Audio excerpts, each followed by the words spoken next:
twongeye gushimira uwera mana yacu kandi mana dukunda Yesu Kristo. Tugushimiye ko twaryamye niwaryama, turasinzira niwasinzira, watubereye maso kuko mu ndirimbo avuga ati wahumbya twashira. Rero mwami turiho kuko wabishatse, izina ryawe nirabwe icyubahiro. Warinze abahungu n'abakobwa bawe, udushyiramo inyota yo kuva imuhira mu mago iwacu, wemera kutuzana ku mababa yawe, utiza hano hitire kwambariza izina ryawe, turabigushimiye mwami. Emera rero mwami abashoboje bareze umugisha utagabanije kandi udakwiriye nawe imbere yawe, turabizera ngo munsi y'amaraso utubabarire maze utweze dutunganye, tutarumva amagambo yawe, tutarumva icyo wateguye, umanze dutegure kugira ngo nubiba imbuto ibashe kugwa mu butaka buzima. Ngaho no mwami udufate utuyobore, Yesu Kristo bariho uganza muri byose, gutangira no guheruka tukugireho umugisha ko tubyambaje mu izina ry'Umwami Yesu Kristo. Amen.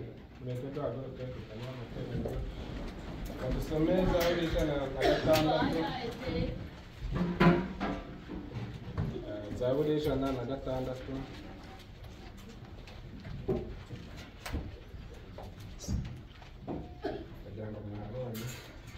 Dusome mu izina rya Yesu Kristo.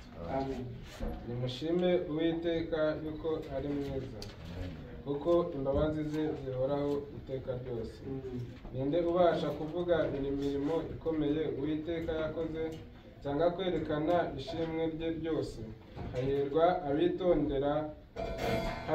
abitondera ibitunganye, hahirwa ukora ibyo gukiranuka iminsi yose. Amen. Reka bene data abuza gusengere, noneho Simiyoni yiteguye kuturirimba indirimbo turimo gutura muri Yesu Kristo. Uwiteka Mana ishobora byose, Uwiteka Mana nzima, turagushimira turaguhimbaje, izina ryawe ntabwo icyubahiro. Dushimishwa ko utereje igitondo cya mbere iminsi 7. Uwiteka tukaba tubonetsemo tujya mu mukamo k'abazima, ukatwemera Uwiteka tukaba tugeze n'imbere yawe, uri icyubahiro mu izina ry'Umwami Yesu Kristo. Amen. Mana ishobora byose, tuguhimbaza no kukuririmbira Uwiteka. Ndagusabye kugira ngo ujye kudufasha ko kuturimbisha ubusiku umwuka wawe, natwe dusigaye kumwumva no kumwakira mu izina ry'Umwami Yesu Kristo. Nasatanye uburyo bwose tuyinesheje mu izina ry'Umwami Yesu Kristo. Urufata byose kandi uyobore byose, ndagusabye neze kubikoze mu izina rya Yesu Kristo. Amen. Waraturinze tutarabakurinda, ayamani cyubahiro ni cyawe. Waraturinze tutarabakurinda, ayamani cyubahiro ni cyawe. Waraturinze tutarabakurinda, ayamani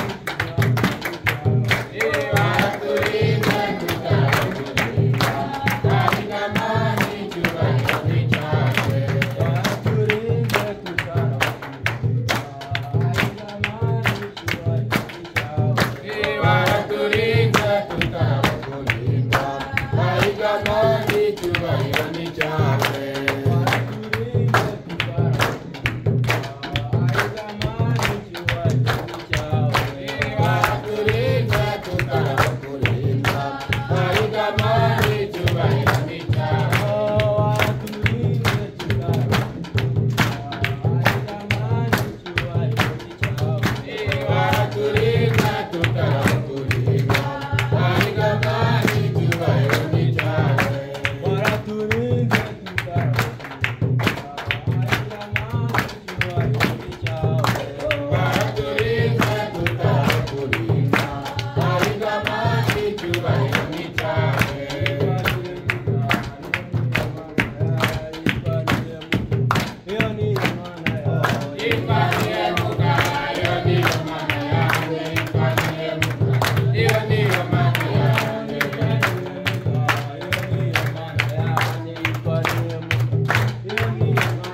cya mbere mirongo cumi na rimwe mirongo cumi na kabiri Filadelfiya igice cya mbere umurongo wa cumi na rimwe kugeza ku murongo wa cumi na kabiri.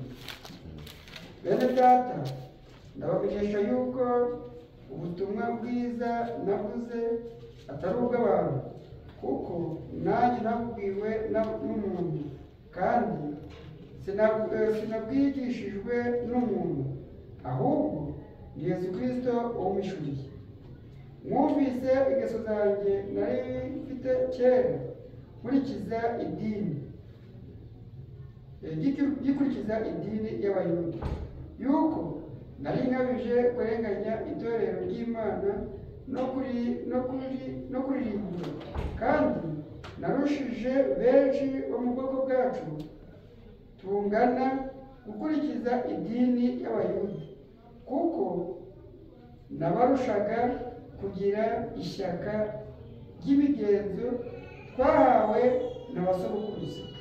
Ariko Imana yantanije nkiri mu nda ya mama, impamagara ku bw'ubuntu bwayo, kandi ubwo yashimaga kumpishurira umwana wayo ngo mvuge ubutumwa bwe bwiza mu banyamahanga, sinahereye ko yisha inama abafite umubiri n'amaraso, cyangwa ngo nzamuke njye i Yerusalemu gusanga abambanjirije kuba intumwa, ahubwo nagiye muri Arabiya, kandi mvuyeyo nsubira i Damasiko.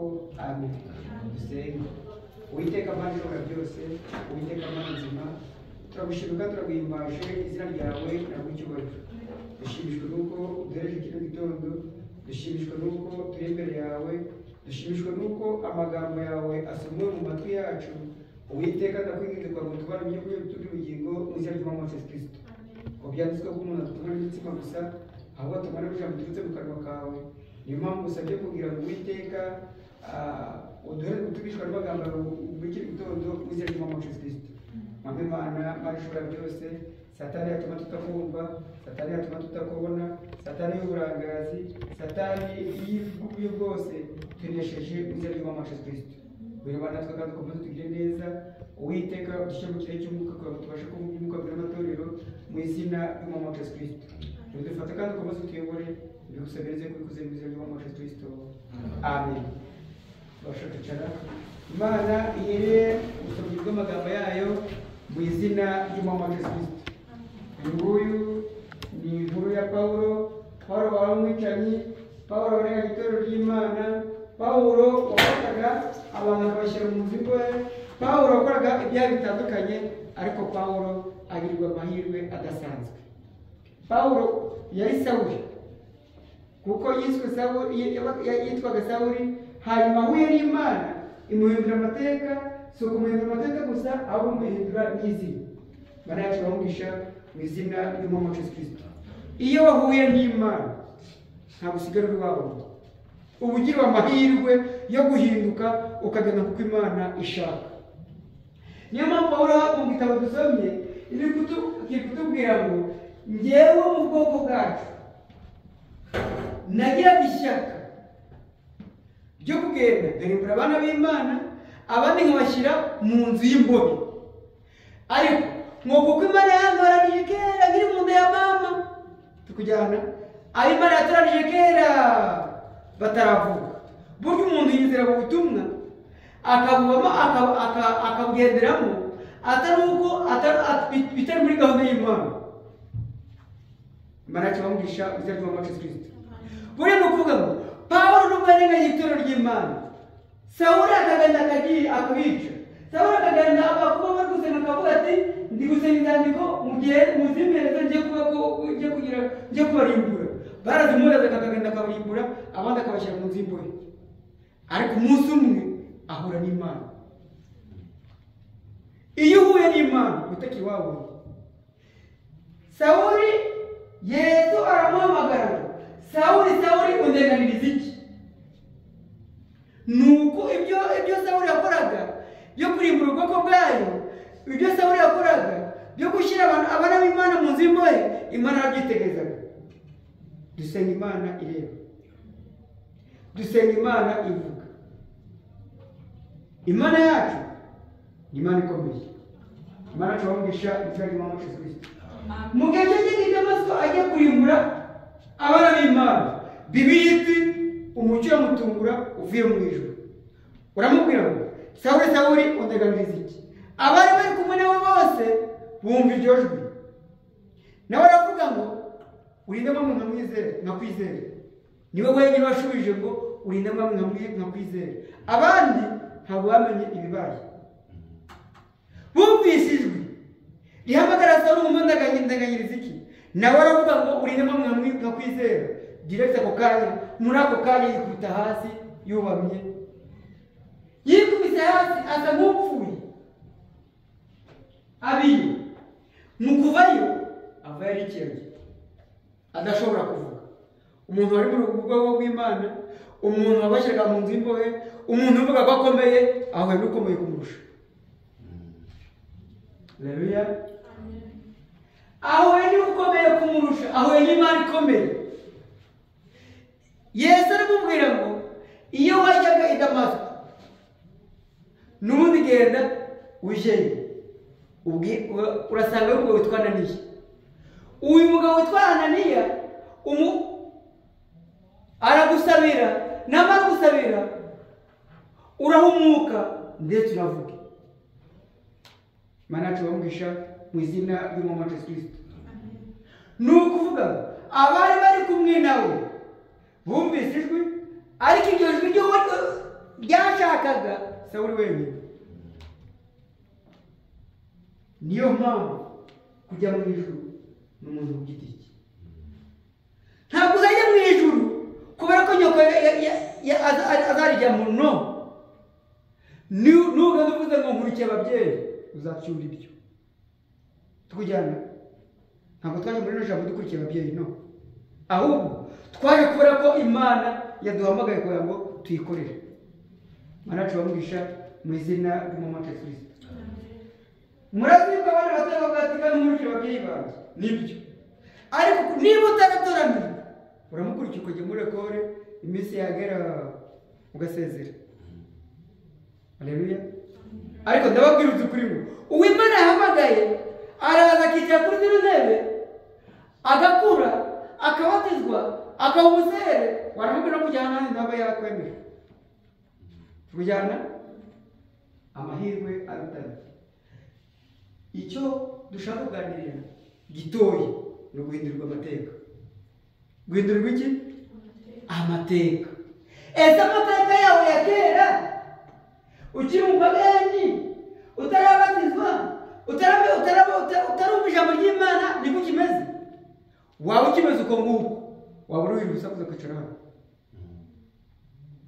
waba uzi ko tugashyushya inkuru, waba uzi ukicara kuri izo ntebe, ariko nta kintu uzagira gute uzabona.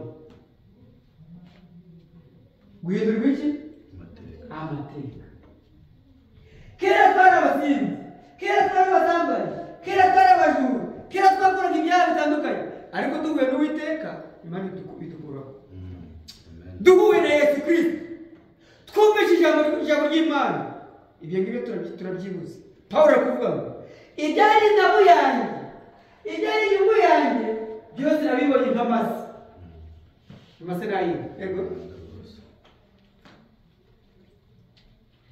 Ubonye amase ruvamo akikiragura, avuga ngo ntakandagira, sibyo? Niyo mpamvu Imana ikwiriye kugira ngo yinjire mu mitima yacu iduhindure. Yinjire mu mitima yacu duhindure, iduhindure mu mivugire, iduhindure mu mikorere, iduhindure mu mitekerereze. Ibyo dutekereza bihure n'ijambo ry'Imana, ibyo tuvuga bihure n'ijambo ry'Imana. Bitagenda uko nguko twaba turukora ibyo bita umuganda. Tukujyana umuganda ni iki? Ni ugukora uteguhembwe, sibyo? Saro. Umuganda ni ugukora ukiyuha kuye, ugakomeza ugakora ndetse n'abandi bose mugakora ariko mwajya gutaha nta gihembo mugataha buri muntu akagiwe undi akagiwe bikarangirira aho ngaho nawe nibyo waba uje gukora rero ariko turasaba kugira ngo Imana ihindure iki amateka yacu imigendere yacu ihinduke. Niyo wajyanaga n'umupagani ukumva yuko ibyo avuga ari byo ari kuvuga bihindure niba ushaka ijuru. Niba ujyana n'abantu badasobanutse bavuga ibintu nawe ukabivuga bihindura uyu munsi niba ushaka ijuru. Niba utarishaka komeza ujyane nabo. Bibiri kuvuga mbwira uwo mujyana namubwira uwo uriwe tukujyana mbwira uwo muri kujyana mu nzira wo muri kujya ku ishuri uri kujyana nawe ibyo ari kuvuga akuvuga ibiki. Mbwira uri kujyana nawe uri kujya ku isoko ibyo uri kuvuga uri kuvuga ibiki. Iyo mugenzi arakuvuga mudahuje tukujyana bivuze iki? Bivuze ngo amateka yacu tuyahindure. Tugira gute? Tuyahindure. Umuntu uri buyahindure ntukene ku ishuri. Hari n'abantu bavuga ngo si ishuri babo ubasogokuru kera baravuga isazaza kuzarinda yasagarutse abantu bamwe bavuga ngo mbese isazaza ryari ntaho uzaza bakagucindikamo ntaho uzagira gute ntaho uzaza ariko nawe ubije ukuri ngo azaza byanga bikunda. Mara twamugisha mu izina ry'umwami Yesu Kristo. Minota yacu yo kugenda tubana mikeya ariko dufite amagambo menshi tuganira meza aryoshye. Guhindura ibiki? Amateka. Wari umusinzi akabireka, wari umusambanya akabireka, waneguranaga akabireka, wakoraga ibyaha akabireka, ahasigaye agasigara kuririmba kujya mu ijuru. Niba uba ushobora kuririmba mu ijuru kandi ubikora ibya gipagani ntabwo ibi byakujyana mu ijuru. Kuba umukorari ukaririmba ukajya mu mwuka ntibyakugera mu ijuru. Kuba uri umukristo usanzwe, kuba waba n'umubwiriza ukabibwiriza ariko ntubikore ntabwo byakugera mu ijuru. Icyakugera mu ijuru ni kimwe, ni uko muri amagambo y'Imana no gukora ibyo amagambo y'Imana avuze nta kindi. Mana twamugisha mu izina ry'umwami Yesu Kristo. Umusore umwe arazabaza Yesu, none ngiye ugende kugira ngo muri ubwami bw'Imana. Yesu aramubwira ngo genda ufate ubutunzi bwawe bwose ubugaburire abakene hanyuma uzigire gute unkurikire.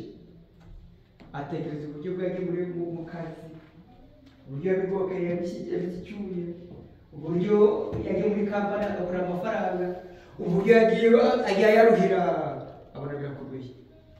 Yagabwira gute? Yagakurikira Yesu kubw'ubutunzi.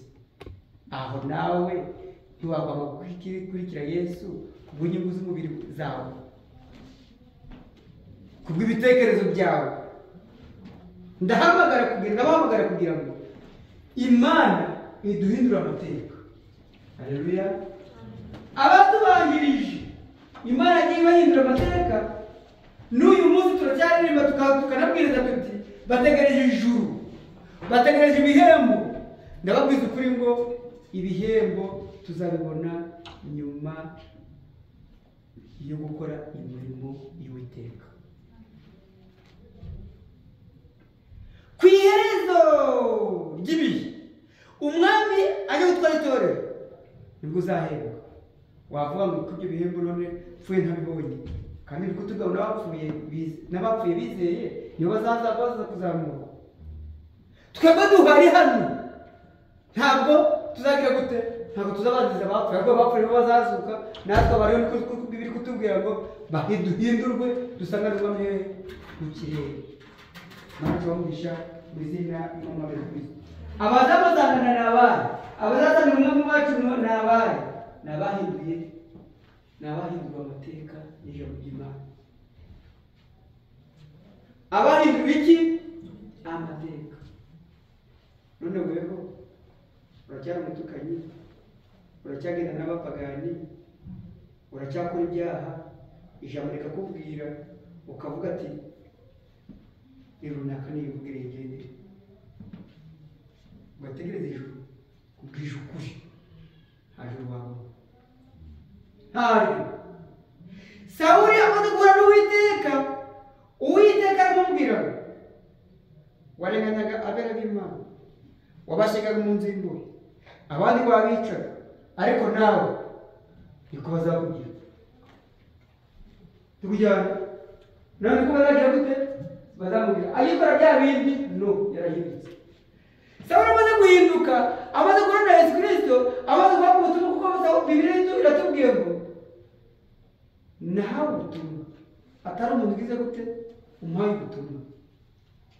Ndetse gihabwa ubwo butumwa bwo kubwiriza amahanga, ntabwo yaragishije abafite, ntabwo yaragishije inama abafite umubiri n'inyama n'amaraso. Tukujyane.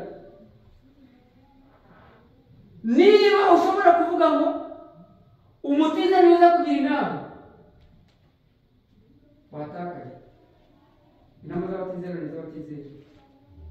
Niba ushaka Imana nzima, uzikura hehe? Mu Bibiliya. Uzikura hehe? Kubera b'Imana batubanjirije. Nabo si bose, hari uzagisha inama akubwira inama itari yo, kubera ko nawe ntaje bazagira gute azaba manaje bawumisha mu izina ry'Umwami Yesu Kristo. Bibiri kutubwira ngo ariko Imana yazoranye nkiri mu nda ya mama impamagara kubw'ubuntu bwayo. Ubuntu bw'Imana, ineza y'Imana iratumye tugirirwa ubuntu bwo kwakira ubutumwa bwiza. Imana tubawumisha mu izina ry'Umwami Yesu Kristo. Ese turi kumva aya magambo yo guhindurirwa amateka? Guhindurirwa iki? Amateka.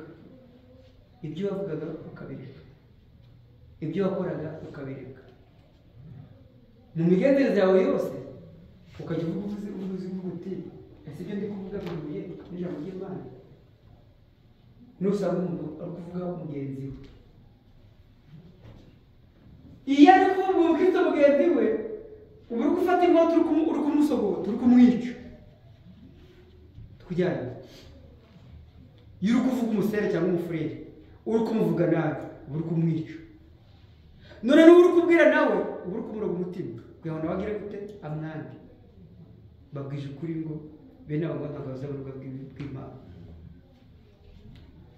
Ariko twifuje kugira ngo tugane kuri iryo jambo, dore amasaha yarageze guhindurirwa amateka. Bakavuga ati umukobwa wa runaka ni umukobwa mwiza, arubaha, ntabwo gutuma ngo yange, ntiyakora iki ngiki, imiterere ye icya. Niba wumva umuntu uvuga kuvuga ngo icyamuhangira umwana nk'uwa runaka, ni uko azaba ari impamvu. Yego, icyamuhangira umwana umeze nk'uwadusabe, ni uko Imana yaragiye abana badusabe, bavuga ati afite abana beza bitonda kandi bagira ikinyabupfura. Uyu munsi nta kinyabupfura tugira, haba iwacu haba ku mashuri, usanga nta kinyabupfura tugira. Tubujyane. Okay.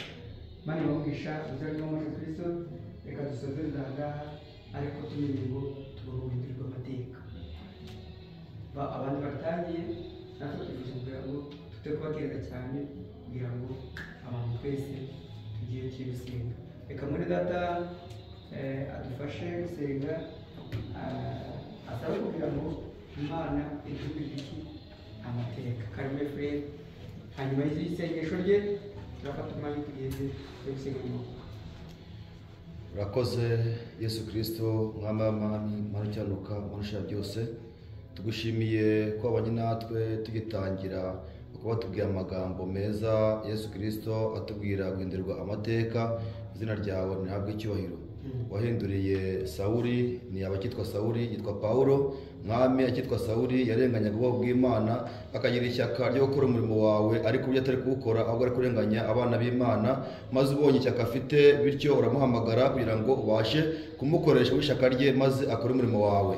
Mwami, waramuhinduriye, umuhindurira izina, ndetse usanga Yakobo yitwa Yakobo bisobanura umuriganya. Uravuga ati nawe kitwa Yakobo ahubwo witwa Isirayeli. Mwami natwe emera uduhindurire amazina, uduhindurire ingendo, uduhindurire amateka, maze iri jambo twumvishe ribashe kuyobora ubugingo bwacu, ribashe kuyobora intambwe zacu. Umugisha abumvishe aya magambo bose, aya magambo twumvishe yo guhindurirwa amateka, abe mu mutima y'abashiki bacu, abe mu mutima ya bene data, ndetse n'umugaragu wakoresheje Mwami iri jambo ribe muri we. Mwami muha umugisha utagabanije wakoresheje, twese udore umugisha gutura mu magambo yawe. Mwami ugomeze ugende utwigisha kandi utwereka uko twabonye ko burya no gutura amagambo yawe bisaba kuhishurirwa. Mwami dushoboze guhishurirwa amagambo yawe, maze tuye tuyaturamo intambwe ku ntambwe, kandi tubwira ko umukristo agomba kwirinda kuvuga mugenzi we, uko buryo uvuga mugenzi wawe uba umubaga, umushyira hanze, ndetse niwe uri kubwira uba uri kumuroga umutima. Rinda imitima yacu, urinde iminwa yacu uyikoze y'ikarenga ryo yakoje kuri Yesaya, maze urinde iminwa yacu twirinde mu byo tuvuga. Dushoboze Mwami, twe nk'abana batoya nitwakwishoboza mu rugendo turimo, nitwakwishoboza muri iyi si turimo, dukire Mwami kugira ngo udushoboze, twambike imbaraga, udoreze intwaro, tubashe kurwana tudatsinzwe, ngo dutsinde uru rugamba, tuzabashe kuba nawe iteka ryose. Ngo natwe utuyobore, utwiteho, tubyambaje mu izina ry'Umwami Yesu Kristo. Amen. Amen.